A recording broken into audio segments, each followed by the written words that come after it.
Level 1, the weak-born. You are born small, coughing instead of crying, wrapped tight in a single scrap of wool. Spartan law says every newborn is brought before a council of elders to be inspected for weakness. Elder Nikias looks at you the longest. For a moment, no one in the room says anything. Weak infants are carried to a chasm on Mount Tagatus called the Apothete and left there. You are not carried there. Nobody in your family ever tells you exactly why. At 7, soldiers come to your house and take you from your mother without warning. Your head is shaved. You are given one thin wool chiton, meant to last you the whole year. You are placed in an age L, a pack of boys your age, raised and trained together like brothers. Boys are grouped by Ela, several Agel combined under one command. A boy named Darius is placed beside you. He is bigger, louder, and never once mocks your size. You are forbidden sandals. You will not wear shoes again until you are a grown man. You bathe in the river every morning, even when ice rims the edge. At night you gather your own bedding. Reeds pulled bare-handed from the riverbank, no knife allowed. Your instructor, a man named Stratton, breaks a boy's finger for answering back on the first day. Stratton also rewards the boy who steals an extra fig at dinner and isn't caught. You are taught to answer in as few words as possible. Spartans prize silence over speech. A 20-year-old Irene oversees your Agel's daily drills and punishments. You wrestle every boy in your Agel at least once a month. Meals are eaten in near silence. Elbows off the table, eyes down. Darius teaches you to hold your face still when Stratton's cane finds your back. You are 7 years old. Darius loses a wrestling match to you once and never mentions it again. By winter, your feet have gone numb so many times you stop noticing when they do. Your chiton is patched, never replaced, no matter how many times it tears. You are never told you are loved. You are told constantly that you are being watched. Level 2, the hungry years. At 12, your daily food is cut on purpose, just enough to keep you moving, never enough to fill you.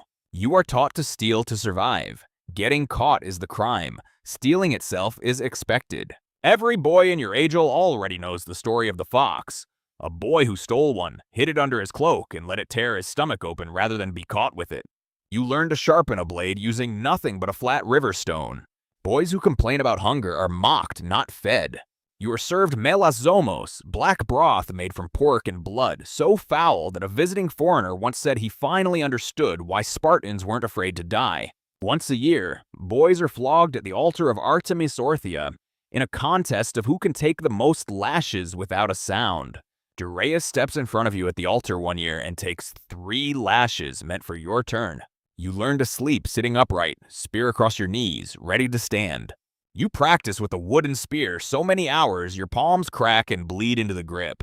A boy in another Agel is caught stealing bread and beaten publicly for the clumsiness, not the theft. You practice throwing javelins at a straw target shaped like a man. You learn the first rule of the shield wall before you ever hold a real one. Protect the man to your left, not yourself.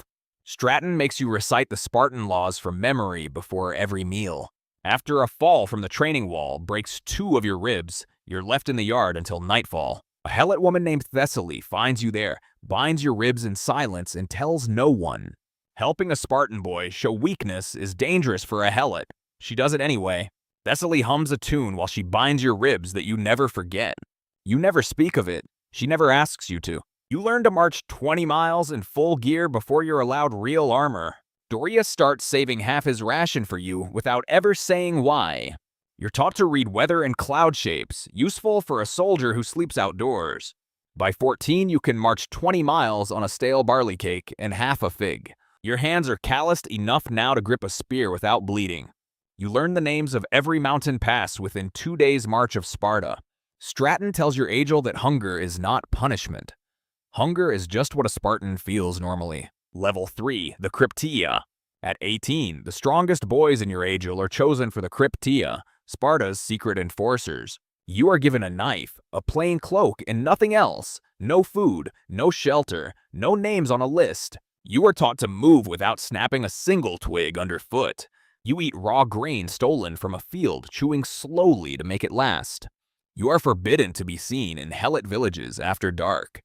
If you are seen, you are to disappear again by dawn.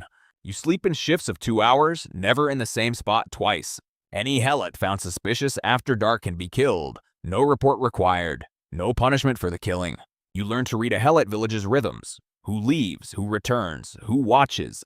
The Ephors, Sparta's ruling magistrates, use the KRYPTEIA to quietly remove Helots they judge dangerous. A fellow KRYPTEIA recruit 2 villages over is never heard from again. You are given one name and one village. The name is Thessaly. She has been teaching Helot children to read in secret. You carry no coin, no letters, nothing that could name you if you're caught. You remember her hands on your ribs in the training yard? You remember she asked for nothing in return. You practice moving along the tree line where moonlight won't catch your shape. You lie in the dark outside her hut for 2 full nights before you decide anything. The Ephors expect a report delivered in exactly 9 words or fewer. On the 2nd night, you cut your own palm and smeared the blood on your knife. You count the days in notches cut into the hilt of your knife. You tell the Ephors man at the border post that it is done. He does not ask to see a body. Thessaly is gone from that village within the week. You never learn where she goes. You learn that mercy, in the KRYPTEIA, has no official name at all. Level 4, the HOMOIO. At 20, you stand for the vote that decides whether you become a HOMOIOS, a full Spartan equal. 15 men in your syssitia, your mess group, must vote you in with a rolled ball of bread. One flattened ball, dropped quietly instead of rolled, is enough to reject you for life. Dorius speaks for you before the vote. He tells them about the altar, not about anything else. The bread comes back round. Every time, you are voted in. You're issued Spartan red felt for the inside of your helmet, standard issue. You are handed the phoenixes, the red cloak, for the first time in your life. You are issued an aspis, a bronze-faced shield marked with the lambda of Lacedaemon. You are told the shield is not yours to protect yourself with. It is the man beside you who needs it. You learn to march in step to a flute player at the head of the column. Your mess group teaches you their private jokes before they teach you their battle signals. You train for months with the dory, the long spear, learning to hold a line shoulder to shield instead of fighting alone. You're taught to plant your rear foot before every thrust of the dory. A veteran shows you how to angle your shield to catch an arrow, not block it flat. You learn the 12 hand signals a file leader uses when shouting isn't safe. Every month you owe your syssitia grain, wine, and cheese from your own land, or you lose your seat at the table. Your first full suit of bronze weighs more than you expected, and you drill in it daily until it doesn't. You are taught to trust the shield of the stranger beside you more than your own sword arm. You are given command of a single file of 12 men. Small, but yours. Dorius is voted into a different syssitia than yours, one table over, still in sight. You learn the exact chant a phalanx uses to keep its rows synchronized under fire. Dorius never once mentions Thessaly again. The debt between you sits there anyway, unspoken. Level 5, the 300. You are called up with your unit to hold a narrow mountain pass against an army too large to count. Your line forms the shield wall. Lambda-marked shields locked edge to edge, 3 rows deep. Messengers ride in daily with worse numbers than the day before. The front rank rotates every few minutes so no one man tires and breaks the line. You share your water ration with the man to your right without being asked. Dust and bronze and blood fill the air by the 2nd day. Spears snap. Men draw their xiphos instead. The paint on your shield's lambda has worn down to bare bronze by the 2nd day. You remember the words every Spartan mother says to her son before he marches out. Come back with your shield, or on it. You recognize your own breathing pattern now, the same one Stratton drilled into you as a boy. By the 3rd day, your arm is numb from the shield's weight, and you no longer feel your feet, same as when you were 7. A gap opens 2 shields down and closes again before you finish a single breath. The line thins. Dorius is 2 men down from you, still standing, still holding. You think of Thessaly once, briefly, somewhere in the middle of the 2nd day. Someone behind the line calls out the names of the fallen, one at a time, without stopping the formation. You are exposed again, the same word once used for a baby left on a mountainside to die. Your arms remember the weight before your mind catches up to why. This time, nobody carries you there. You walk to the front rank yourself. The horizon fills with more of them by the hour, and still, no one steps back.